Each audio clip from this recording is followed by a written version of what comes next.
When a toddler has a cough, it can be tough for both of you. First, keep them hydrated.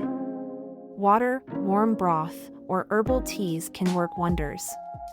Try a honey and lemon mix if they're over 1 year old. It's soothing and delicious. Next, consider using a humidifier in their room. Moist air can ease that dry throat and help them breathe better. A little steam from a warm bath can also do the trick. Distraction is key. Read their favorite story or play a gentle game.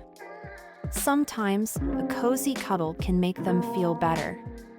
And remember, if the cough persists or worsens, don't hesitate to consult a pediatrician.